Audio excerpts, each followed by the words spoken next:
બોટાદના ખસ રોડ પર ગઈકાલે ખૂની ખેલ ખેલાયો, જેમાં એક યુવકને જાનથી મારી નાખવામાં આવ્યો, જ્યારે અન્ય બે લોકોને ગંભીર ઇજાઓ પહોંચી છે.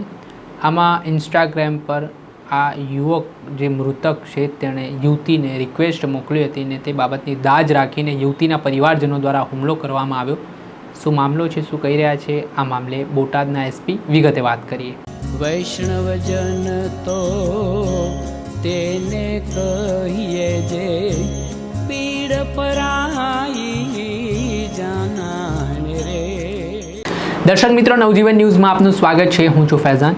ગઈકાલે બોટાદમાં સરા જાહેરમાં હત્યાની ઘટનાથી કાયદો અને વ્યવસ્થાની સ્થિતિ સામે સવાલ ઉઠવાની શરૂઆત થઈ છે.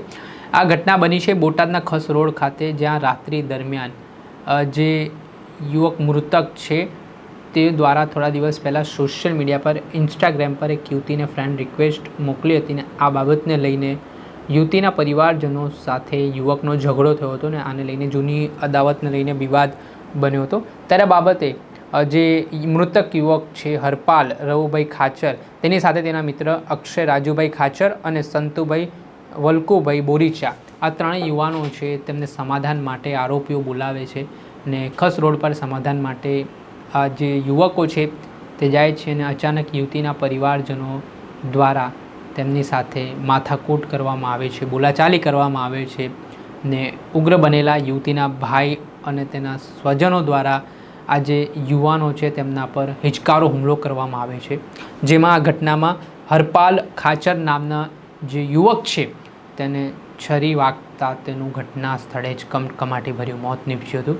આ ઘટનાની જાણ બોટાદ પોલીસને થતાં પોલીસની ટીમ ઘટના સ્થળે દોડી આવી હતી. સાથે જ ઘટનાની ગંભીરતાને લઈને બોટાદ એસપી પણ ઘટના સ્થળે પહોંચ્યા. પત્રકારો સાથે વાતચીત કરતાં તેમણે શું કહ્યું તે સાંભળો. આજરોજ બોટાદ પોલીસ સ્ટેશનના એક ખસ રોડ ઉપર એક મર્ડરની બનાવ બન્યું હતું. એમાં કોઈ એવું વિષય લાગે છે કે કોઈ ઇન્સ્ટાગ્રામ ઉપર કોઈ આઈડીમાં આપણે એ લોકોએ રિક્વેસ્ટ મોકલી હશે, એટલે જે છોકરીના ઉપર રિક્વેસ્ટ મોકલી છે એમના છોકરા, એમના જે ભાઈ છે અને એમના મળતિયા બીજા માણસો છે, એમને આ જે છોકરા જેને રિક્વેસ્ટ મોકલી હતી અને એના જે સાથે બીજા છોકરા હતા એના ઉપર શક હતું, એના ઉપર કાંઈ એ લોકો સમાધાન કરવા ખસ રોડ ઉપર ગયા છે. ત્યાં એ સમાધાનમાં આવેલા ત્યારે એમને એક જે આ બીજા પક્ષના છે એ લોકોએ છરી મારીને એમાં એક માણસનું મર્ડર થયું છે, એક છોકરાનું, અને બે બીજા ઇન્જર્ડ થયા છે. અત્યારે જે બે ઇન્જર્ડ છે એ ડૉક્ટરના પ્રાથમિક તપાસના આધારે એટલે એ અત્યારે બંને ડેન્જરના બહાર છે અને એકની ડેથ થઈ છે. હત્યા કોણે કરી શકાય માહિતી? એમાં અત્યારે જે આપણે જે ઇન્જર્ડ માણસ છે એમને પૂછતા એમાં એક આરોપીનું નામ મળ્યું છે. એના સિવાય એ બીજા આરોપી ત્યાં હતા પણ એ એમના નામ જો ઓળખતા નથી, તો આપણે ટ્રાય કરી રહ્યા છે કે બીજા કોણ છે.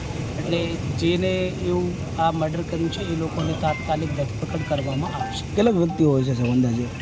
એમાં એ જે ભાઈ જે ઇન્જર્ડ છે એ બતાવે છે કે એમના સાથે 5 માણસો હતા, એટલે ટોટલ 5 માણસોનું એ બતાવે છે, પણ અત્યારે એ ઓળખી નહીં શકતા. અત્યારે એક જ ને ઓળખી શકે છે, એટલે બીજાને આપણે ઓળખીને અને પછી આપણે એમની ધરપકડ કરવામાં આવે. આપણે સાંભળ્યા હતા બોટાદના એસપી, તેમના સમગ્ર ઘટનાને લઈને માહિતી આપી છે ને આ હત્યાને લઈને જે આરોપીઓ આ ઘટનામાં સંડોવાયેલા છે તેમની સામે હત્યા અંગેનો ગુનો પોલીસે નોંધીને તેમની ધરપકડ કરવા માટે તપાસનું ચક્ર ગતિમાન કર્યા છે. દર્શક મિત્રો, આવી જ ક્રાઇમથી જોડાયેલી સ્ટોરી જોવા માટે નવજીવન ન્યૂઝ જોતા રહો, લાઇક કરો ને વધુમાં વધુ શેર કરો.